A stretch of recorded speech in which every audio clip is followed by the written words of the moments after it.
Everyone, thank you so much for joining us. We're really pleased that you could be with us here today, and a huge thank you to our audience who's watching this. I'm Ramya. I've been involved with Gamaka since its inception in around 2015. I'm a student of the Veena. I'm from Melbourne, and I'm based in India at the moment. Gamaka is a not-for-profit organization. We're focused on cultivating engagement with Carnatic music and creating a community of Carnatic music lovers to experience it with in Australia.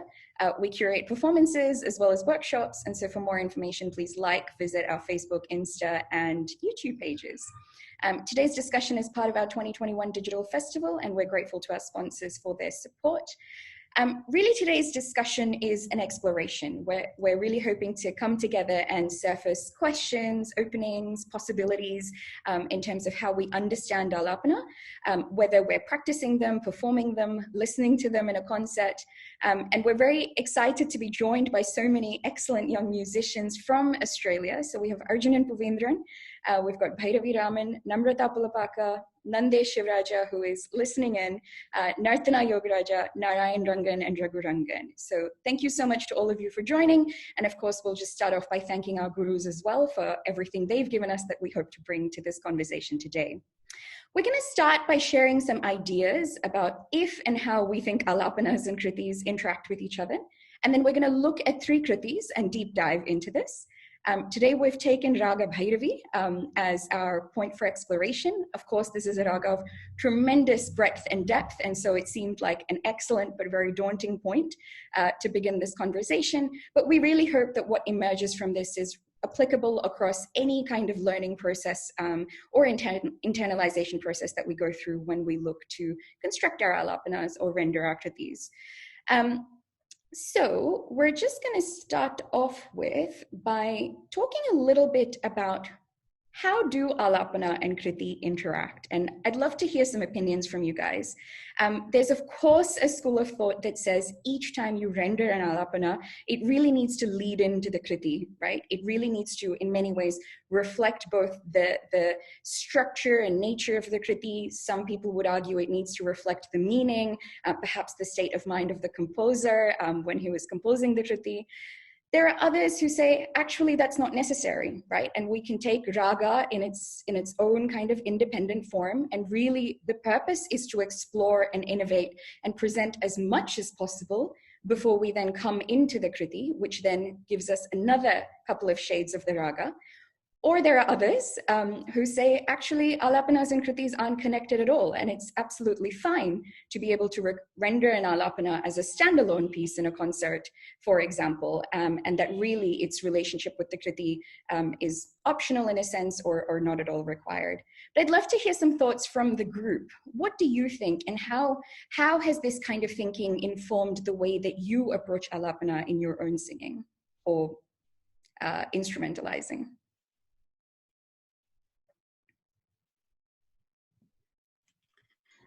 I think, sorry, it's Arjunan here. I think one of the things I really enjoy about listening to any Carnatic concert is when you have an ālāpana that you can follow, and in many ways there's that excitement at the conclusion of the ālāpana, and you hear the kriti start and you feel that that was the kriti that was intended, and there were so many hints given to that, whether it's through rendering the style of the kriti, whether it's rendering the approach taken in that kriti in terms of the structure. So I think, I mean, obviously there's many different ways we all approach Carnatic music, and the beauty of it is that it's improvised, but there's a real excitement, I think, when you have an ālāpana that really, when you reflect, whilst listening to a kriti, you reflect on that ālāpana, you see that connection. Yeah, absolutely, Arjuna, I agree on that. Sorry, Raghu and Narayan here. I guess one of the points that I'd like to say is particularly with ragas like Bhairavi, which are really, Rakti ragas and Gamaka oriented and phrase oriented rather than, looking at the Aronam. We actually get a lot of the ideas from kritis itself to render our, ālāpanas. And I'm just talking about, I guess, the ideas that come from the kritis itself that we sort of develop and build on in the ālāpana itself. So I guess a starting point for, building on raga ālāpana or singing ālāpana comes, predominantly from the kritis. The more number of kritis you learn in, for example, Bhairavi is such a big raga, the more, I guess, ideas that come to your mind. So that's, first point that I'd like to make there. Just adding on to that, I just think like what Rangan was saying, that in the kriti itself, we have so many like janta prayogams and like dhatu prayogams and so many things that if we learn the kriti, we can actually like incorporate into our ālāpana as well. So that's like a really good thing, I think. Yeah. Namrata here. I completely agree. I think it actually, while you're saying, I agree that you're saying, you can draw ideas from the kriti in maybe the initial stages of singing raga ālāpana to be inspired, but I also think it's actually the mark of a seasoned musician to be able to incorporate those unique sangatis from that kriti, or those unique, that create that unique, the mood or that the kriti evokes, just through singing the ālāpana. I think that's because once you've, if you've gotten used to singing ālāpana, you might be flooded with so many ideas. It's very easy to get carried away and sing whatever you'd like, but it's very tricky to actually control those impulses and say, no, I'm going to sing this kriti, let's tailor it towards that. Don't have too much to add here, rather than to echo what everyone else has said. For me, the foundation of learning raga, something that my gurus have very much enforced, is if you want to play a raga, learn at least 5 kritis in that raga. So for me, and Bhairavi was actually one of the very first ragas where I started implementing this rule, where I went on a bit of a frenzy and learned about 10 kritis. Some of them were with you, Ramya, and my appreciation and understanding of the depth of the raga, it went from here to here, simply by immersing myself in the kritis themselves. I think the catch, though, is to stop yourself from wanting to do all the things in every raga, right? So I think every kriti gives us something very different, or it just exposes a little bit more and more and more about the depth of the raga itself. And I think, like you were saying, Namrata, the mark of the more seasoned musician is one who also knows how to convey restraint as well in what it is that you're expressing, which bits you choose to convey, and what you actually hold inside that you don't necessarily show in that particular rendition of that raga. Yeah, and I love this idea of, being able to anchor your ālāpana in the kriti that's to follow. But if we were to then question, Carnatic music modern Carnatic music in many ways, the kriti has a lot of primacy attached to it, right? And this is something that's been both kind of really, I think, become part of the principles of how modern Carnatic music is understood, but at the same time, it's something that a lot of people are calling into question and saying, actually, the raga has primacy, right? And it is the raga ultimately that commands everything that comes before and after it.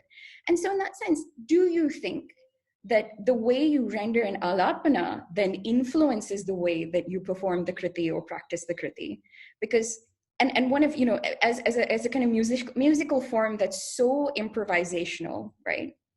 Every time you render a raksha betare is not going to be the same, and some would argue it shouldn't be the same, right? There should be different elements that are coming out, definitely in the raga, but perhaps also in the kriti. And I wonder what your experience of that kind of, I suppose, evolution or search along with the kriti form has been, and how you feel like your ālāpana ultimately ends up shaping the way that you perform the kriti on that particular day or in your own practice.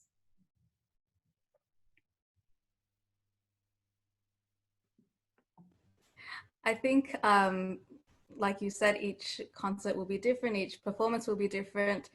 You might choose a kriti and take it as a main one day, you might use it as a sub-main another day, or just a filler song in between. So all of that kind of will influence the length of your raga ālāpana, the sangatis you choose to use, whether you're going to sing it at a brisk pace, set the tempo for the concert, or really bring it down and slow it down and get everyone into a calm mood.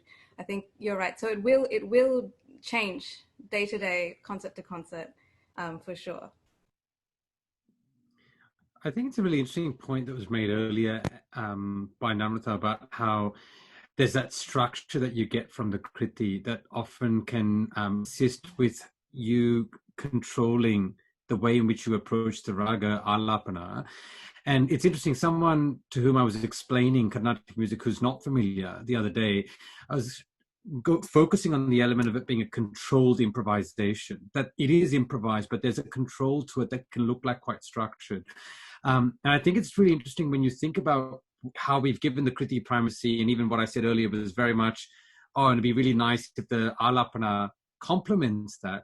I think what it is, though, is, for me, Carnatic music is subscribes to that rasa theory and about trying to evoke an emotion. And a lot of the kritis, however you render it, often whether it's through the lyrical content or the way that it's being composed musically, they tend to evoke certain rasas in different ways.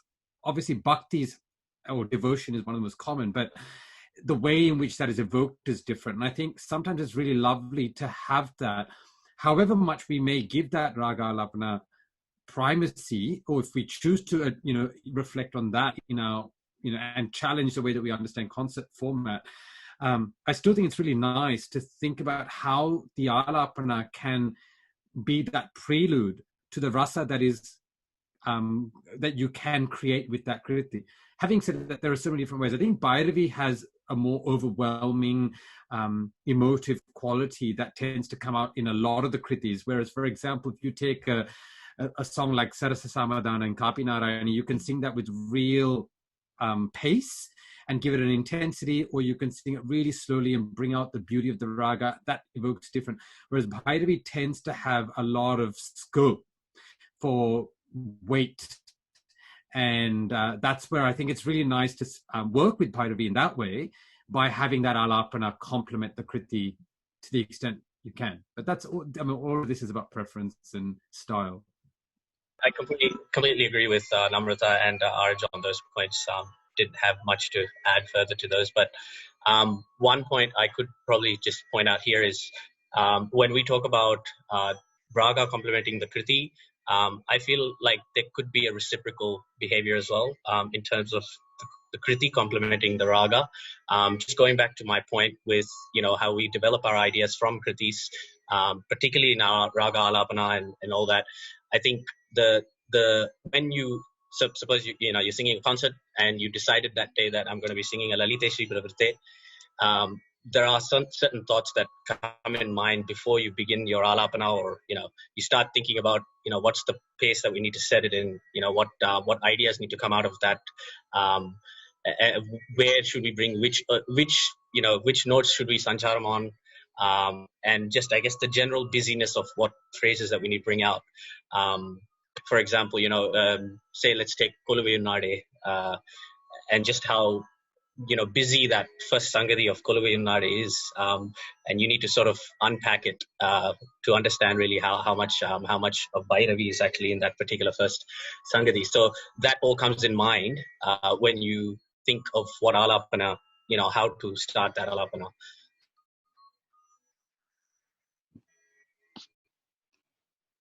Something that I've started sort of coming around to a little bit more. So I think for me personally, I've always rebelled against the idea of having to engage with the meaning of the kriti. Perhaps this is a very bad thing to admit on a live streamed workshop. But for me, perhaps it's because I'm an instrumentalist. Perhaps it comes from language barriers and cultural barriers, I think, growing up here as well. But something I've always really struggled to engage with is actually the idea of conveying meaning or engaging with the meaning of kritis. And I've tried, and the way that I've tried is by looking up the English translations of certain kritis, and there's always something that's a bit lost.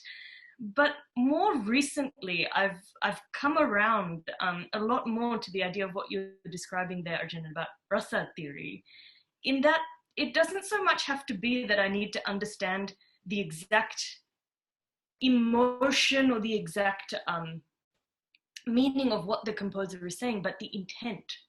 The intent is something that is relatable. Whether it's a feeling of yearning, it's a feeling of angst, it's a feeling of, and I think more recently I've started to engage with that idea a little more. And I've just found that after doing that, it's unlocked just this Pandora's box that I just never opened before, when it comes to how you can think about structuring a raga alapana and how you can even just play. I've always been very structured about it and very sort of grammatical about it, but when you just abandon that a little bit and just think in terms of mood and emotion and intent, it's a very different experience. So that's sort of where I think I'm headed. I think you raise a really interesting point there, Bhai, in terms of, you know, we're often trying to, and I think the two articles that we shared as the lead up to this, that we'll of course share with our audience as well in the links below, one kind of situates ālāpana, right? The grammar of an ālāpana, how ālāpana has evolved over time, you know, what different kind of musicologists over centuries have really said about how to construct an ālāpana. And the two was about the composer, right? And it wasn't specifically, it was about how Tyagaraja's context, his language, the kind of broader environment in which he composed is reflected in that kriti. And I think what's really interesting to complicate this with is, you know, in sociological theory, we talk a lot about relationalities, right? So when we go and perform an ālāpana, that ālāpana is not only in conversation with the kriti that potentially follows it, it's also in conversation with the composer, with the composer's, his time, his context, the language, the history of the language, but also your here and now. And I thought it was very interesting you touched on, you know, as someone who's grown up in Australia, right, the barriers that we face in terms of entering that culture, entering that time and conversing with that, but then also having to converse with our audience, right? Or with ourselves as people who've grown up in Australia. And how do you make that connect? You know, does something like an Enati Nomo actually take on a completely different dimension when performed in front of an Australian audience? And what does that actually mean for how it shapes your ālāpana and the kriti, and then ultimately the interaction between that you and the audience, right? So I think that's a really interesting point to bring into this, where so much of what we're taught about Carnatic music is that you need to kind of enter these 1700s mindset of what's going on with the composer at the time, but that has a lot of dynamism and agency here and now as you perform it. And I think that's something really interesting to kind of keep in our minds as we go forward in this discussion. So I'm going to open up now and actually ask you guys to sing a Bhairavi ālāpana. And after all this conversation about doing it inspired by the kriti, we're actually going to start from a point where we don't have a particular kriti in our mind, or perhaps you all each are bringing 5, 6, 7, 10 kritis with you when you produce this ālāpana. And we'll just kind of go back and forth. I think the 6 of you, if I've counted that right, feel free to unmute and jump in and take over different points from each other. But let's work with a kind of 5-minute ālāpana. Structure it how you will. You know, take from someone else's structure and build on that how you will. And let's see what we come up with in that 5 minutes. And then we'll use that as the point to start complicating our understanding and looking at the 3 kritis and bringing that back into that ālāpana. Because it's Bhairavi, I'm going to ask our Bhairavi to kick us off, perhaps with the opening, and please then just jump in from there onwards, okay?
Back to you, Namrata. This is way too high for me.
Beautiful. Thank you all. That was absolutely lovely.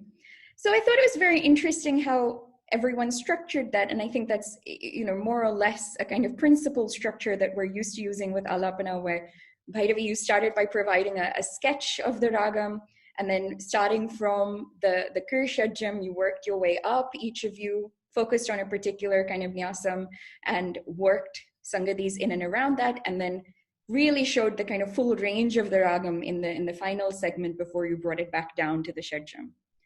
Now, if we enter our three kritis, right? If we look at Yenati Nomo, if we look at Koluvu Yunari, if we look at Lalite, what kind of possibilities emerge for us in terms of how we might think about structuring Alapana a little bit differently?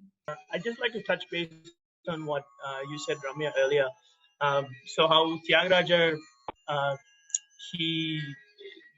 the way he structured, like how he developed the kirtana and like what the context and how in the, like he sometimes is asking questions to Lord Rama, and then he's answering the question. Are they like just like that? You could structure the ragam just exactly like that, like asking a question and then giving an answer, asking another question and then another question on that, and then a final answer like that. So yeah, so the same way you can structure the ragam. What you mean, Narayan? Can you give us a couple of examples about how you might? Yeah, sure. So instead of something like so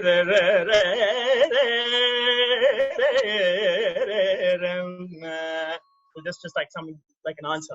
So like that's just something like a statement. Instead of that, something could be like and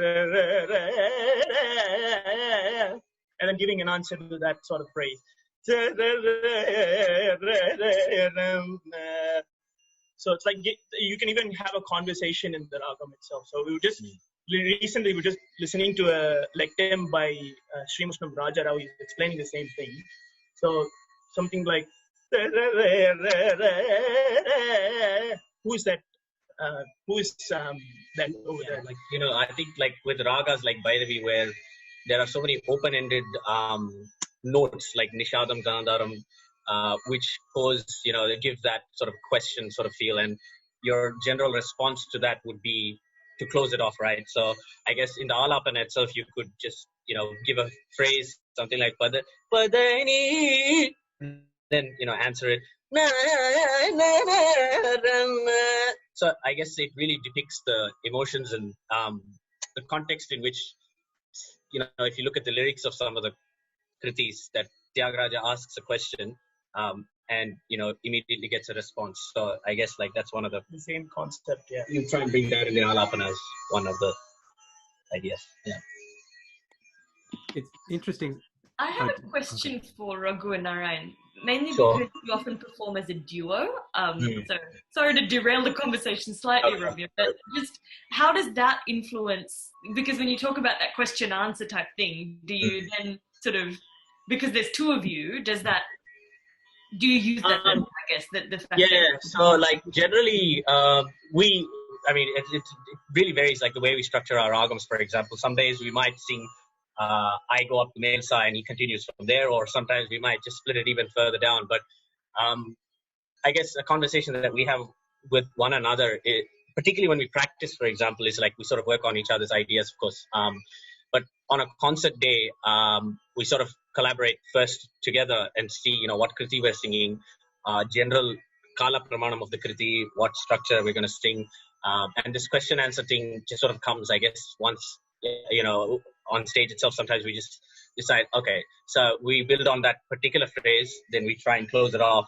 And I guess it's done individually at this point. But once, I sing up to male sajam, I might have those question answers sort of thing in between where I sing it, and then he carries on from male sajam, and there could be, stuff up there where we sing from Gandhar and we close it off, things like that. So maybe he picks it up from when I start off, for example, in the ālāpana, and I bring those ideas, then he'll sort of, emulate that in the upper sometimes side. when we're about to finish the ragam, we both try doing fast phrases. We try to complement each other by doing the fast phrases. So towards the end of the ālāpana, we try to show like phrases and like questions and answers and that sort of thing. So towards the end, when we do it, like, there's a fast sort of damakas that come through. Yeah. It's sort of hard to implement it in between the ragams when we're trying to sing individually. You could do it on your own, but it's kind of hard to collaborate it like while singing in between the ragam, I guess.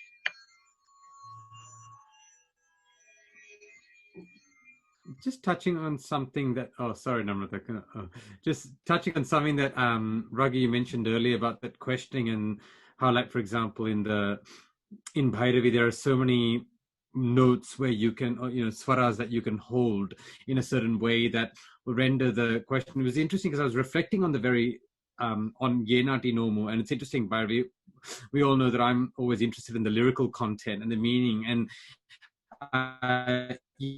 Enati Nomu, I like how, in that, we start with the sajam and we end that first half of that line on the panchamam. So the question actually ends on that panchamam, that note, and then we come back down. So he asks, is this Yenati Nomu Paramo, which my understanding is that is this the result of my things or the austerities that I performed earlier?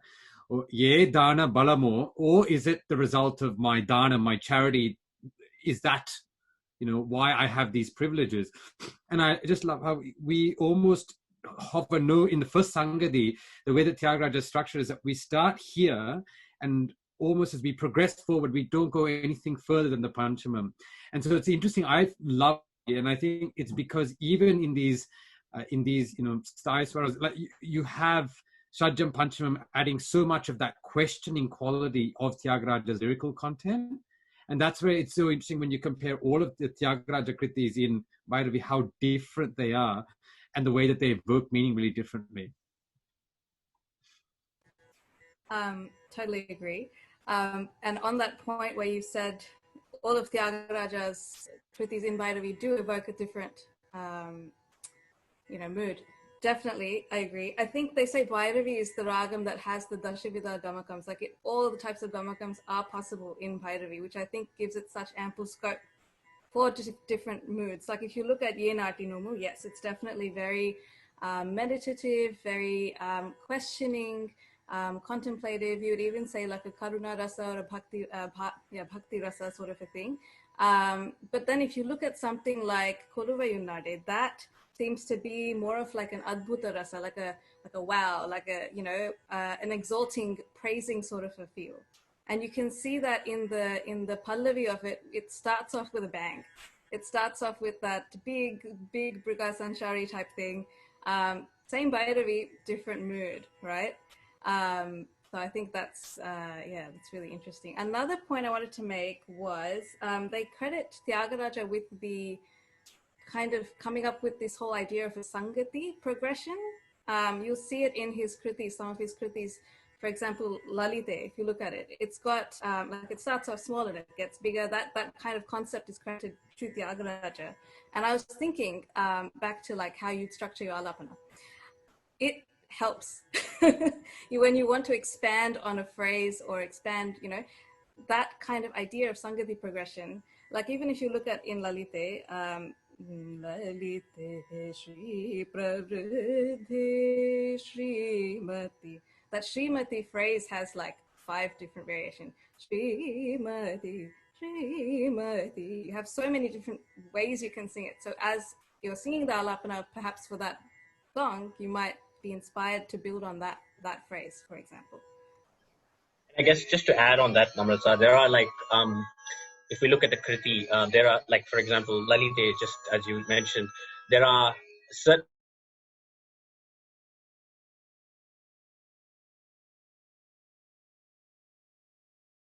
so Lalite.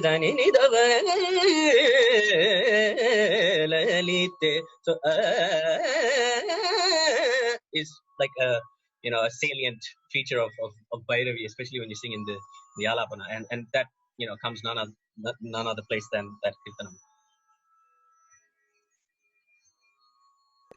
I think also if you want to like express some type of emotion through your raga ālāpana, you can get that from the kriti itself. So for example, like in Lalite Shri, it's like he's very like, Tyagaraja Swami is very like submissive to the goddess. He's saying like Teliyani baluda, and then it sounds like very like kind of not authoritative, but like kind of, you know what I mean? Yeah. So I feel like if you want to bring that in your ragam, you can, because this Sangati has brought that through in the song itself. So yeah.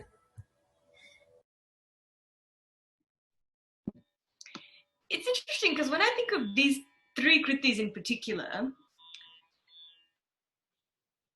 I think of Kala Pramanam. And rather than the differences, I look at the similarities between them.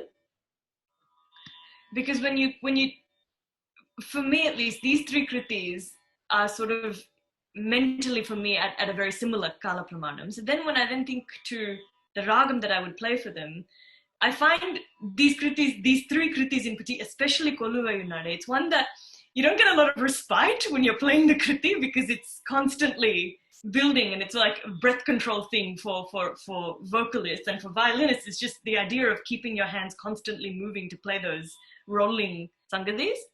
So when I play ragam for this, I think the Kala Pramanam is front of mind for kritis like this, because if you sort of play a very sort of slow type of Bhairavi ragam, one that I would play a very different Bhairavi ragam, for example, if I were to take the Swarajati, or if I were to play a Balagopala, for example. So it's interesting that the Kala Pramanam for me also corresponds to the pace at which you take the ragam as well, and the types of phrases that you include. Can you, and others, could you perhaps illustrate some of those ideas? So for example, the way that you started your ragam before was the classic Dapagari. What can you maybe play the first couple of phrases, and maybe each of you can do a different one of these kritis and see what comes out. But how would the way that you launched your ālāpana, for example, differ for each of these 3 kritis? And in particular, Koluve, as we said, is quite unique in a sense, in both in terms of its Kala Pramanam as well as in terms of kind of where it starts off from, and it hits the upper ranges very quickly compared to the other 2 kritis.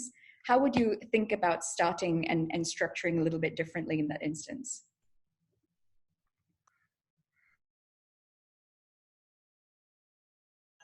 I think for Koluvayunada, that song itself, as Raghu said before, the first Sangati of the song itself is very unique. So, and it's there's a lot to unpack in that one Sangati itself, and the meaning of that one line itself it's like a statement saying, "Oh, Kodanda Rama has taken the court." So structuring the ragam or starting the ragam with a statement like that will definitely, complement the song. So I don't know, something like instead of the usual like instead of that, so taking the first sangadi of the kirtana itself.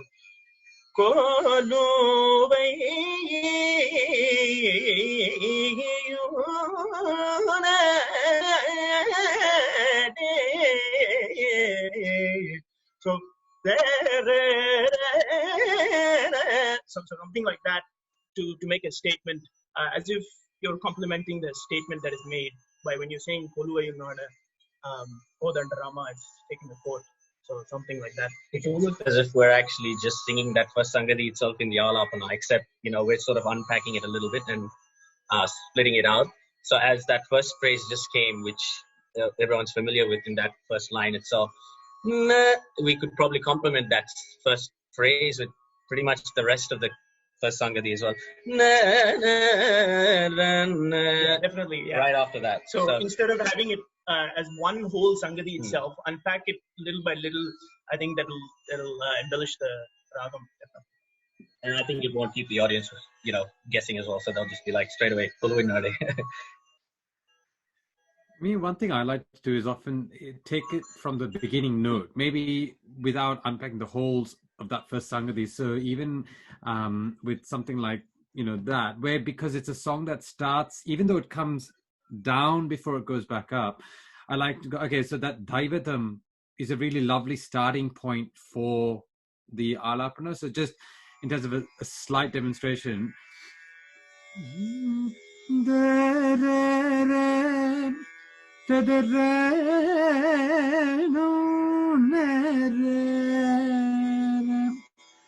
So a slightly different way that one might render, or it's not that it's uncommon, but as in it's just a slight inspiration that's taken from even just where the Pulavayunadi starts.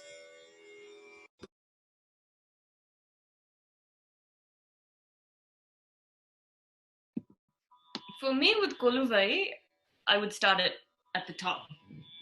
It's just, for some reason, that's just, I guess we're basically talking about different types of elements here, right? Like different elements by which you can experiment or cut your ragam by. And those can be kala pramanam, they can be the actual prayogams themselves, they can be like the register at which you take it could be the meaning, like a statement, question, answer. There's just so much scope when it comes to what you can actually experiment with just as part of your daily practice. And something I used to do something my mum actually used to challenge me to do, because she used to say, you always start your ragams the same way. So she actually challenged me to just play like 5 different opening lines for any ragam. This wasn't necessarily tied to a kriti, but I like the idea of experimenting to try and find variety even within something that seems relatively limiting. And if we were all to just sit here and experiment with 5 different ways to open Koluvai, I think if you think about those different elements, you could come up with five different ways. And a lot of that is also tied to personal expression as well, right? Anyway, mini rant, but for me, like what comes to mind instinctively is the idea of starting it up here.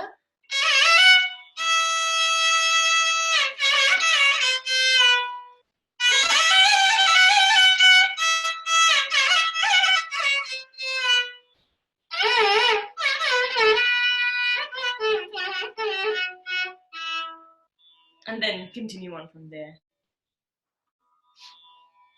The other factor is time. How much time are you planning to play or sing your ragam for? That's something that definitely as a violinist, I'm constantly aware of when I play the accompaniment role to a vocalist as well. So more elements to add to our list.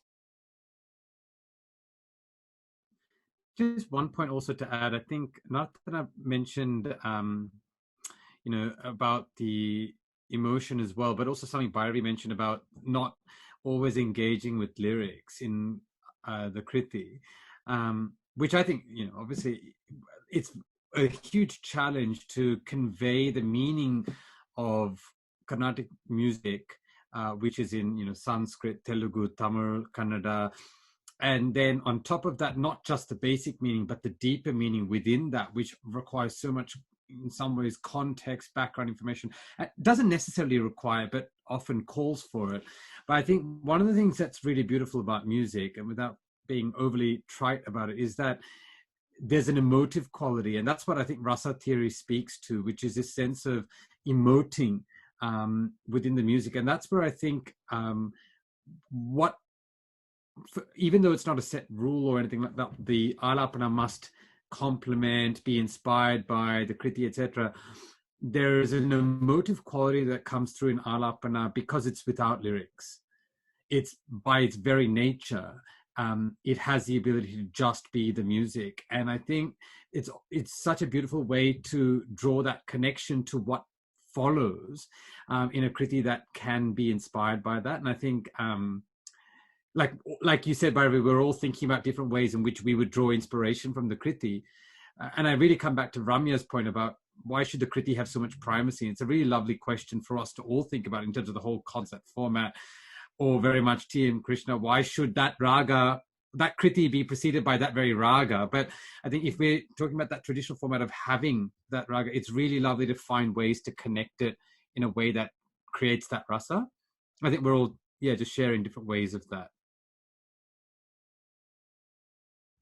I mean, I think it's interesting that, again, in some ways, and this is why this kind of interpretive process becomes so important, right? Because the kind of static meaning, in a sense, of a koluve unnare is going to be one thing, and then the way each of us interpret it, how we approach it, right? How we might have approached it if we grew up somewhere else, how we might approach it if we have a particular affinity for Lord Rama, or we've heard the Ramayana, and so we're contextualizing it within that, or within a particular incident, for example, I think will all affect that meaning interpretation as well, right? But in some ways, I wanted to go back to something Bhairavi raised about Kala Pramanam. And we quite intentionally took these three kritis today in a way, because we said, it was one talam, one composer, and just within that, even within those kind of limited parameters, there's so much difference, scope, similarity, and so on. And one of the things that I find particularly interesting is when you look at Lalite and Yenatinomu, for example, they both start very similarly, right? They both start in the same kind of register, pitch. You could argue they start in the same kala pramanam. But the kind of stretchiness of the notes, right? Something about how Lalite starts feels very meditative, whereas Yenati Nomo starts in a slightly, I don't even know the word that I'm looking for, but it has a different kind of stretchiness and perhaps is a bit more, you could argue, filled up or busy compared to Lalite, or Arjunan and I actually spoke about this before, and he was saying he finds Lalite a little bit busier than Yenati Nomo. And I wonder, let's unpack that a little bit. What does that sense of stretchiness do for your ālāpana, right? So perhaps if someone could kind of juxtapose the two, just to illustrate what we're talking about in terms of that difference of stretchiness, and then what possibilities does that give you for how you would build on that particular phrase in an ālāpana?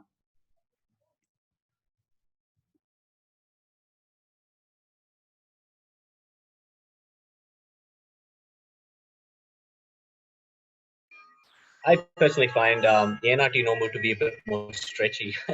So I agree with you, Aj, there on that one. Especially with, if you look at the Charanam, for example. Sundaresha Sukuna Brunda Dasharatanandan Masakari. So these are ideas that just, we could sort of bring about in the ālāpana when we sing.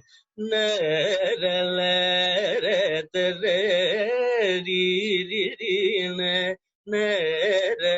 masa does something to you, particularly in that kriti that comes out. Whereas if we look at Lalite, what's the other?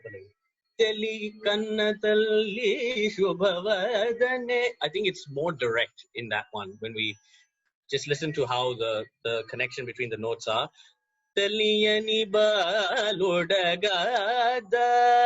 seems very direct, and I don't know, that's just my thought on that. Obviously it's subjective because everyone's learned it a little bit differently. Slightly differently, of course.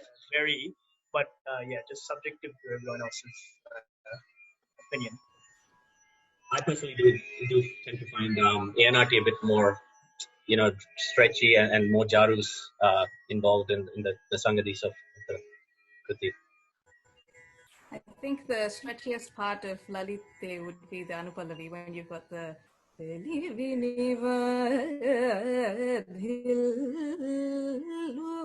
that part is stretchy, but the rest of it, I agree. The rest of it is definitely very, direct, got a pace to it. Whereas ANRT is, you've got all the stretchy, Kampita Gamakams, you've got all the time in the world to get exploring into. You've got your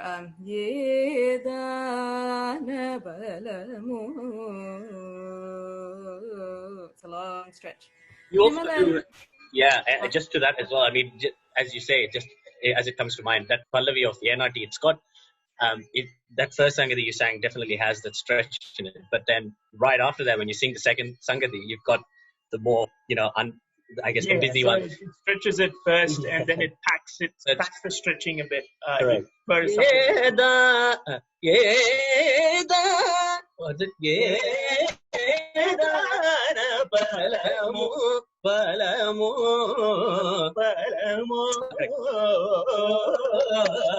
that Sangadi is it's just got so much in it that you think how can that Kriti itself can have both types of way we sing it. Yeah.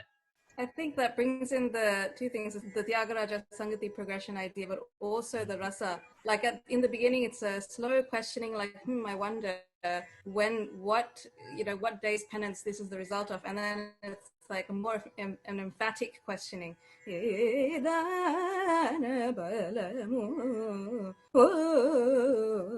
you've got that push. Completely agree. I find with Yenati Nomo, it gives there's almost a simplicity in some of the notes and the placement of the notes. Even I think Raghu, you sang like the charanam.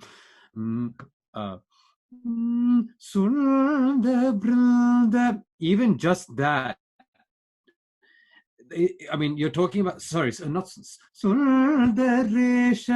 and even that, just that word, we're talking about the beauty of the Lord, and it's just this really beautiful progression down. Whereas what I find with Lalite, and this is where Ramya and I were very briefly discussing before, and we thought, okay, well, let's reserve it for the call, but it's this idea of almost giving grandeur to this, this deity of the Lalgudi temple, and so from the very beginning, ANRT starts on the Sajjam, whereas Lalite is Lalite, even that is ornamented.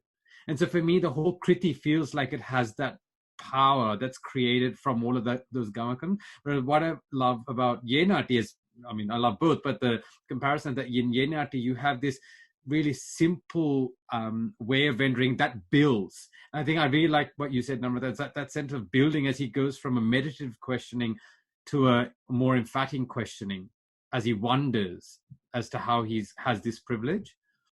I think when you play it on an instrument, it actually gives a very different effect, and maybe Bhai or Narthana can comment on this.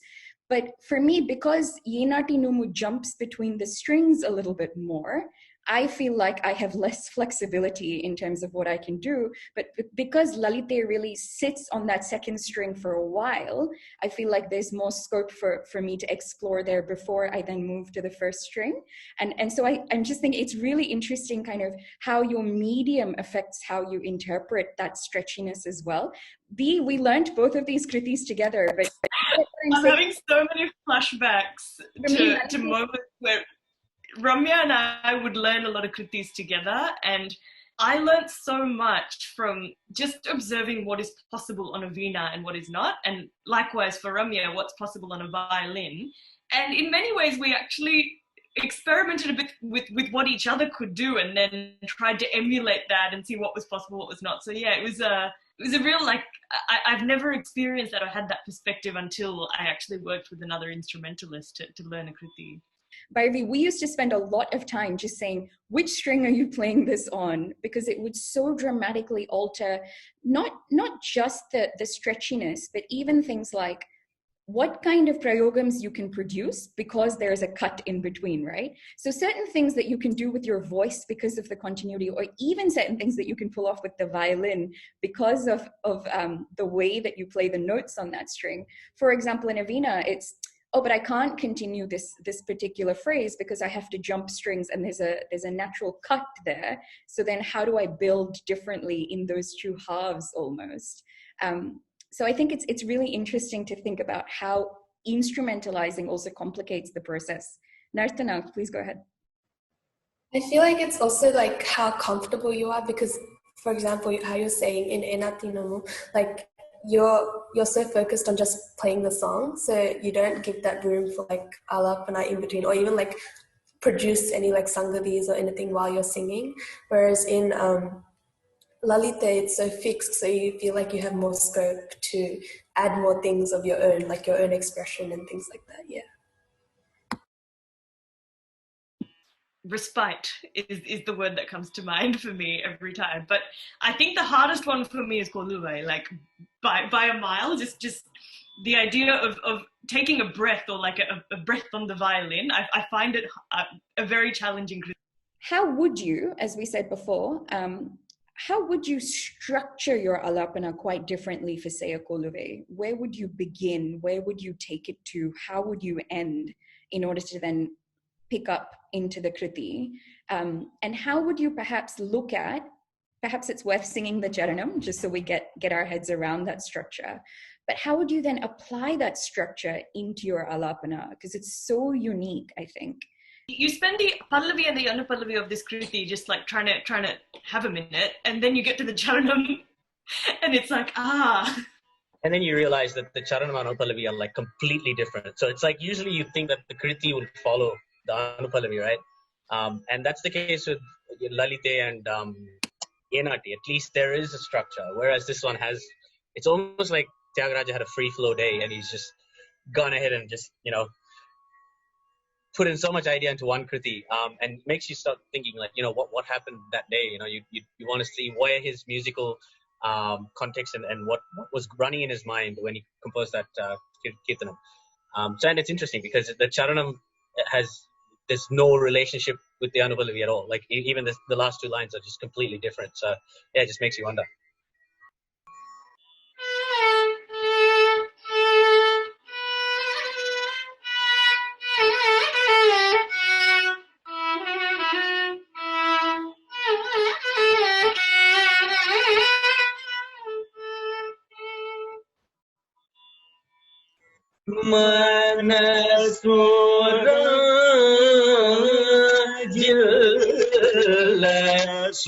Surasa Tulani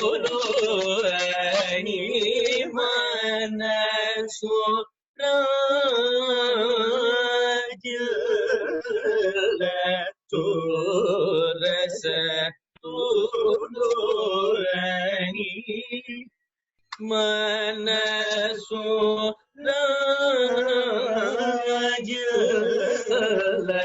Surasa Tulani Manasura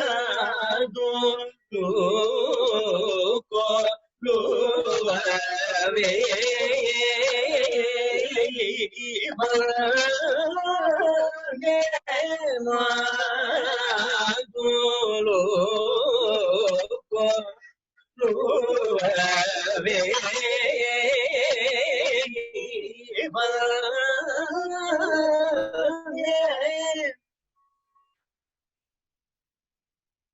Yeah, I find that particular line so interesting, right? Like it just, you think it's grasping around a particular range and then suddenly it moves again, and then suddenly it moves again.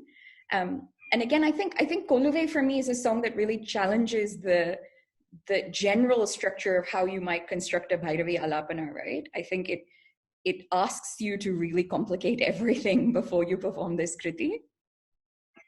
Definitely, yeah. No, there's one word in that line itself. The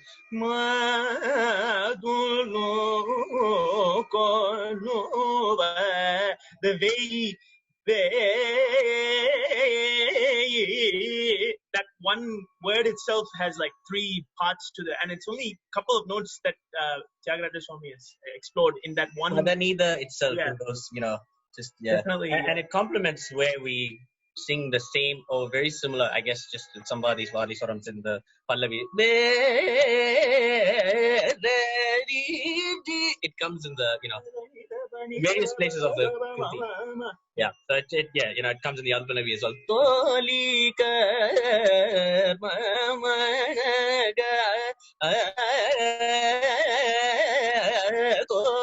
So you can see that, you can see it progressing slowly as the Kriti gets. Yeah, again, obviously, this is the way that Voice Tyagarajan has taught us. So, it could differ with everyone else. I'm not sure. It's really interesting. I've never thought about that. Mapama is such a it's a real anchor, right? It repeats so many times in that Kriti.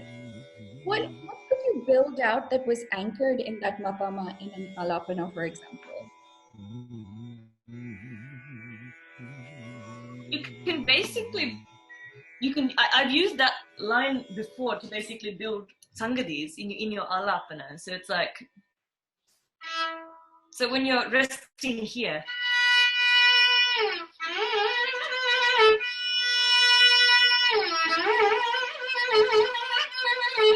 like at that point of the ragam, you can try and build in this approach. So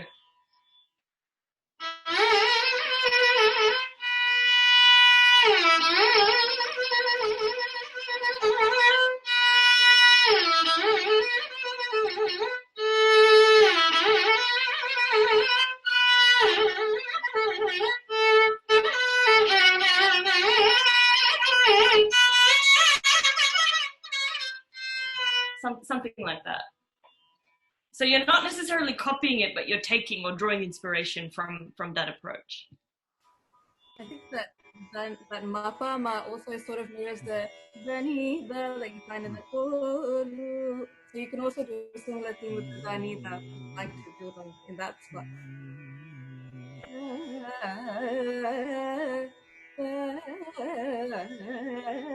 You could take your ragam that way. Can I just ask a question, Raghu Narayan? The Sangati that you sang with the Ranjila, how you would weave that into ālāpana? It is different, isn't it? Manasura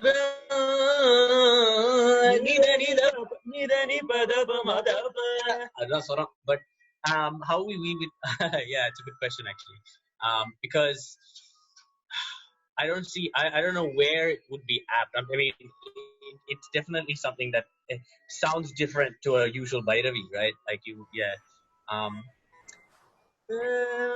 just thinking where we would actually place that. According to that article that you shared with us, Ramya, one of them was talking about the grammatical aspects of ragam, and they say in that last section, that's when you can pop in the weird bits, the rare usages of the raga. So I reckon you could probably try and fit it in there if you want. Yeah.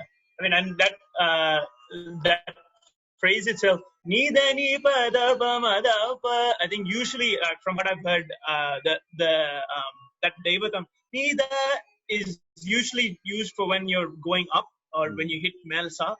So Nidani Sa instead of Nida, the first Devatam is usually used when you're coming back down. This is of course a bit of a unique exception to the rule, but I guess it adds a bit of flavor to the but again, it comes down to part on.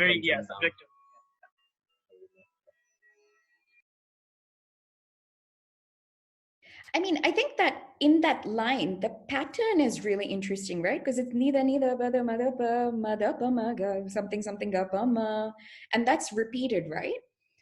Would you be so? And I think there are two really interesting kind of schools of thought here. I think Namrata, to your point around where do you insert the kind of unique or kind of exploratory phases in that last part of an ālāpana, there's one school of thought that's kind of those things should be dropped in, but not really, they're not firm enough to then build on, right? You really take your classic Bhairavi phases, and those are the ones that you really build your sangatis or your prayogas with, and these should just kind of come in and leave quickly.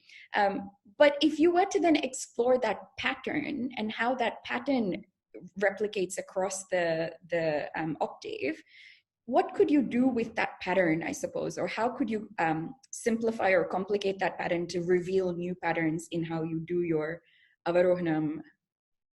Does that make sense? Yeah, definitely. I think that pattern itself, you could follow it with different notes. So, for example, and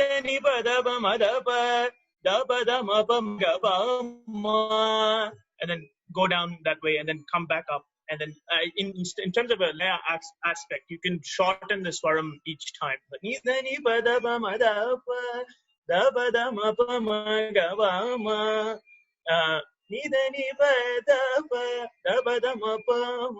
Something like that. I'm not sure. Yeah, I guess.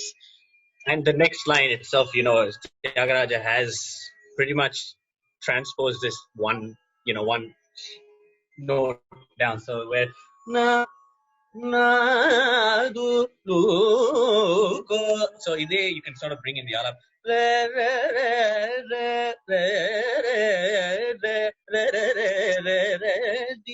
Again, you want to try and close off that that open end conversation. So yeah, and I guess you can also build on that even. So you can probably bring one shift it one more even. So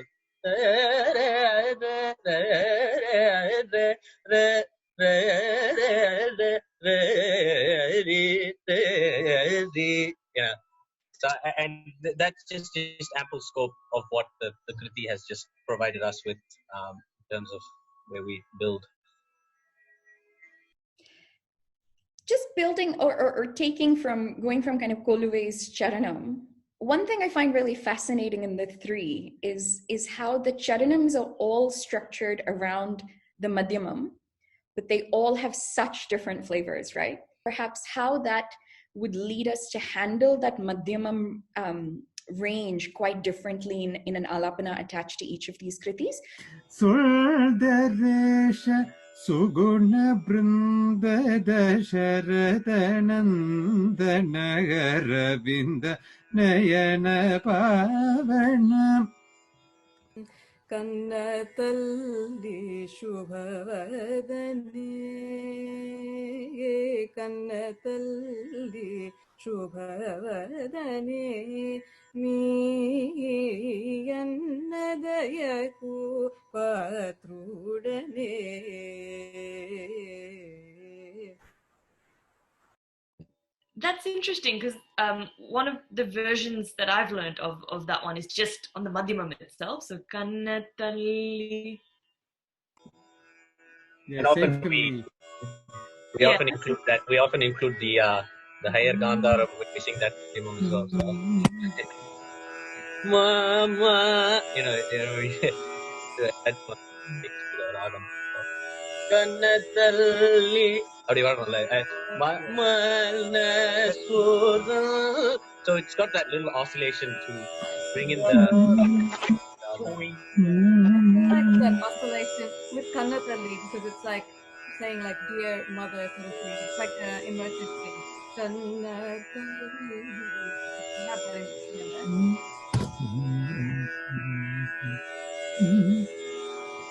So what kind of possibilities do those kritis give us around that Madhyamam? What do you think you can build on, or where would you? It's so interesting. Again, it's the same note that they all kind of anchor around, but they each handle it so differently. And what kind of possibilities does that give you when you do ālāpana then? I think for me, in the kritis that we're looking at so far, that I think when you have notes that tend to there's a slight progression. So what it is like in you're not going up high. For example, I'm taking I was just, as you were saying that, Ramya, I was thinking about the Swarajati, as in Shyamasasi Swarajati, and I don't want to, because there's so many kritis, I don't want to go into too much, but I often think about building ālāpana for Bhairavi ever since my conversation with our Bhairavi around the Swarajati. And Ma pa ni da ma. It almost goes into a higher set of notes because it is a Swarajati. It needs to have a structure. It's very much within only a few ranges. And even if you take Yenati Nomo, it's that half line, that one word falls within just a few notes. And same thing with Manasuranjila as well. I think that's a really lovely idea for the ālāpana, because what it means is that when you think about building the ālāpana, you have confidence in the scope to only sing maybe even just one or two notes and dwell on them in a way that not all ragas lend that level of scope as Bhairavi does. I think also because we have so many kritis that just focus on that one area, I think it also gives us like lots of ideas, and like it kind of digs into our improvisation. So like when we sing ālāpana, it just gives us so much ideas, with how to sing. If you were to just do like a lone ālāpana, not like relating to the kriti, so you can like kind of combine all the kritis, sangatis, Definitely. I think you've got all the different ways that you can sing the same. For example, ma, you can sing it plain. You can ma, ma, ma.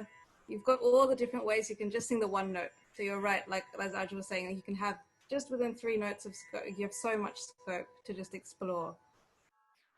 I find when we compare like Koluve Nade with Lalite, and we just unpack the charanam where the madhyamam falls. You know, you got this elongated madhyamam in Koluve Nade compared to Lalite, which is a bit faster paced. Whereas Manasu.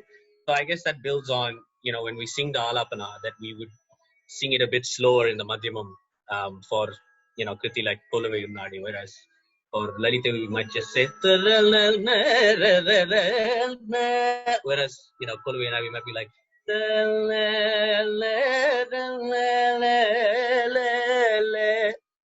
so just I guess on the kala pramanam of how that madhyamam is rendered.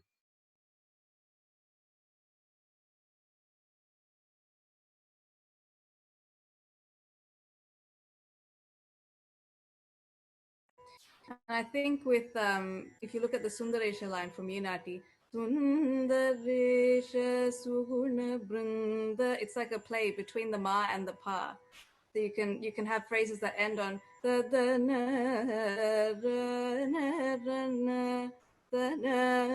and you can play with that interaction as well, not just landing on the one note. Absolutely. And so this is in a particular range, right? One of the other things I find very interesting in these 3 kritis is the kind of scope it gives you to interpret your avarohanam, right? And if you go through the 3 kritis, there are so many different ways that you can go from male shajam to kir shajam in a Bhairavi. And that's not even where it's depicted in its kind of whole range in the kriti. There are also, as we talked about with Koluve before, there are so many kind of patterns that it gives you that you can build out again to really interpret your avarohanam really differently. Let's play with some of those ideas. Like so often in the final part of an ālāpana, there's a lot of traversing that we do, right? Where we're trying to show the avarohanam in kind of lots of different ways and then build up and show it again. What kind of possibilities would you get from these 3 kritis to do that? Just right off the bat, if we look at Koluve Nade, the ending of the Anupalavi, itself is covering that scope, right? So you just build on that. And if we try and put the swarams to those, it's actually quite difficult. So the gagari mapada. So he's actually skipping gari mapada, but it's gagari mapada. I mean, if you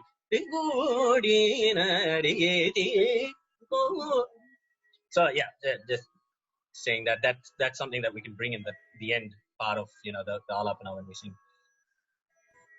Different way to do that would be to jump into that Vadi Samvadi relationship that you see in Lalite. Shri Lalite Shri.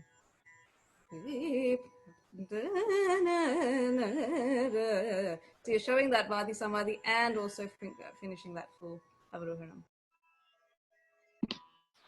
For me, it's Enati Numu has such a unique in the Yedana Balamo. So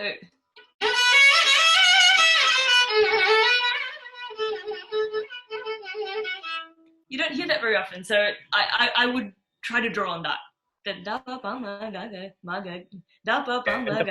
Yeah, they're coming as jantas, right? Yeah. Yeah. How would you build on that? So if you took that phrase as your anchor in your ālāpana, how would you then build a couple of extra phrases out from that pattern?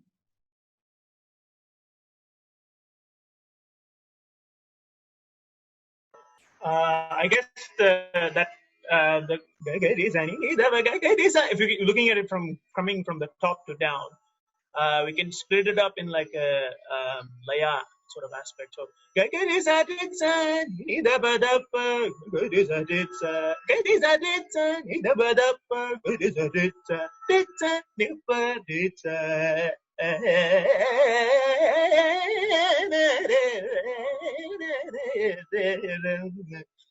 like that, I guess. Something like, so you asked, the question you asked was, how would you bring in that line from Yenati Nomu into the Raga Alapana? So I would bring it in basically right at the end, when you're trying to do those avarohanams that are fast phrases, and I would use it basically as a bit of a circuit breaker to bring in something a little bit unexpected after you've reeled off a bunch of like phrases that are quite typical. So you'd normally start something along the lines of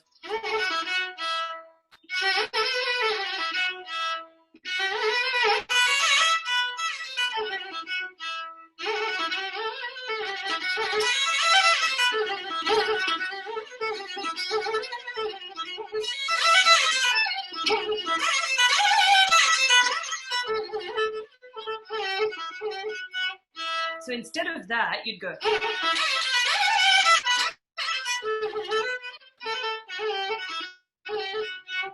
So just bring in the maga mappa instead of mama at the end. I really just love what you just played that mug up at. I love that. You're used to going maga pama, gagari sa nini dapa, gagari sa ni dapa dapa, maga pama, maga mappa. It's different. It's also the magapak, and then now you've woven in that sangati that comes at the Dana Balamo. Yeah. And there's a I like that. in Lalite, right? With the Shri Pravadre, there's a similar kind of progression or pattern. How does that contrast, or how is that similar with the Yenati Nomu pattern? I think it's a bit more linear. Whereas you have the janta. I think it's like a dhatu linear sort of thing. Yeah, and again, just with the previous point, with Yenati having a lot more jarus. Yenati and Sudaresha Suguna so Nandana Yenati. I mean, this Pallavi itself has a number of jarus in it, so that would sort of influence the way we sing the ālāpana. Bring in some more masa, especially the glide between the ma and sa is quite prominent in Yenati. So what I'd love to do is, as we said at the start, and where we started with kind of putting together an ālāpana bit by bit, try to put together an ālāpana again, but this time try and work in some of the ideas that we've talked about today, wherever you'd like. So if you want to stop at the madhyamam and play with something, if you want to try this avarohanam progression that we've talked about, but let's build out a second ālāpana and see where that takes us. Again, with no particular kriti in mind, but drawing from these three kritis that we've just talked through.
Thank you all so much. That was so lovely to listen to, and I think so great to see how some of those kritis came through. And I definitely heard a lot of upacharamu as well in between. So that's the kriti I'm expecting now. I hope this was interesting, was useful. I think I've taken away so many different ideas from this group in terms of how to sit with and internalize the kriti and think about how to translate that into ālāpana. And again, I think this is really about one, kind of what we do on our own as music students when we're sitting down and working with the kriti, but I think so much comes out of interacting with others and the kind of ideas that everyone has in terms of how they engage their music and how some of that us can pick up on that too. I suppose, what's the kind of one thing that you're taking away from today? What's the one idea or one technique or thought that is going to follow you after this?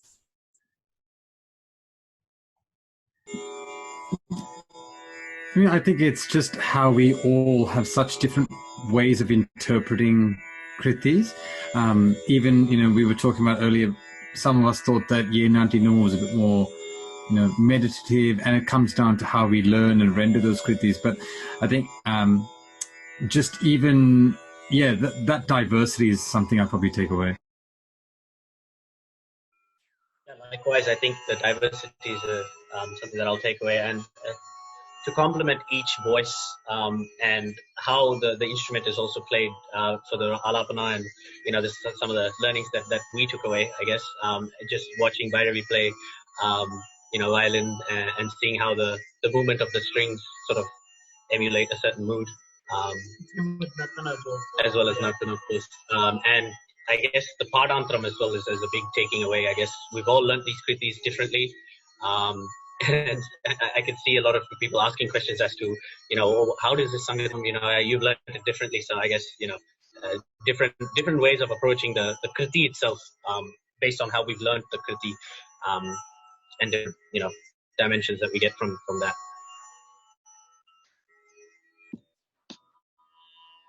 Stretchiness is probably my take home. I've never actually used that word to describe this ragam, but now I can't, it's the only word that comes to mind.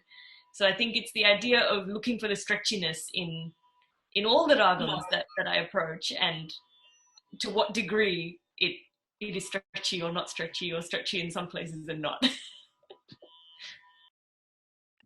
I think for me, it's just how many different approaches we take just as the starting of a ragam ālāpana, whether we base it on the meaning, whether we base it on so many different approaches. I think we should really take time to just discover all these different starting approaches, because I feel like we just get so caught up in the grammatical way of playing ālāpana, we don't think about all these other things. Yeah, so that's my takeaway, I think.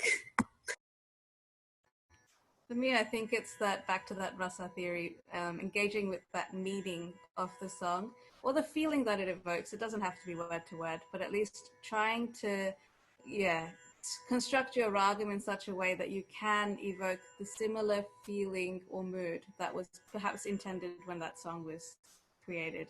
I think that's something that I take away and try to work on more.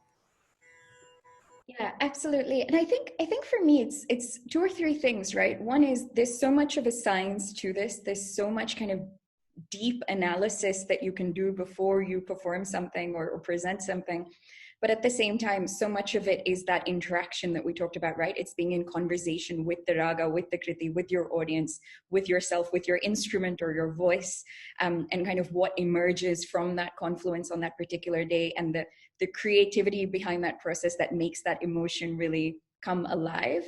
But two, I think, for me, one of the things is, and I hope this really connects with our audience as well, right? I think we talk about a lot of this stuff in terms of how we perform or present it, but I think there's just as much analysis and deep connect that comes into listening to a concert or listening to a particular piece being performed, and being able to understand what's informed it, what's gone into it, and then kind of what's emerging on the day.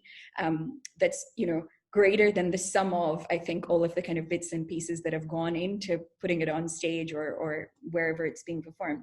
And so I really hope I hope everyone's found this interesting, useful, but I hope our audience has also found it interesting and useful, and is able to take something away from this.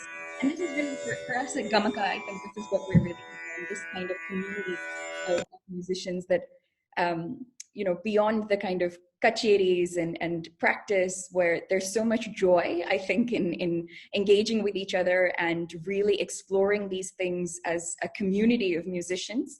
And so we hope that we'll continue to have opportunities to do this sort of thing, present these sort of things to our wider community, but really engage more and more of them in these types of conversations as well.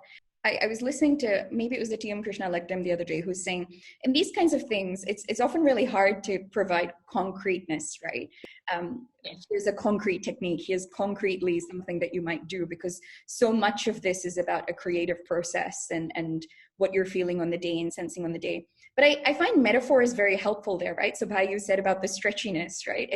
It's a useful, it doesn't quite capture what we mean, but it's a useful proxy to think about how we handle a ragam. And I thought your use of circuit breaker was one that I'm taking away in terms of, oh, what does that mean? And where do you fix those in? And how does that affect the way that you handle the ragam? So I think those kinds of, hopefully our audience will also find those kinds of metaphors helpful and keep sharing those. But yeah, thank you guys so very much. I've really tremendously enjoyed this. And look forward to seeing you online, hopefully in a week or so. Thanks so much. Thank you. Thank you, everyone. Thanks, everyone. Good to see everyone. Yeah, good to see you guys as well. Take care. Thanks.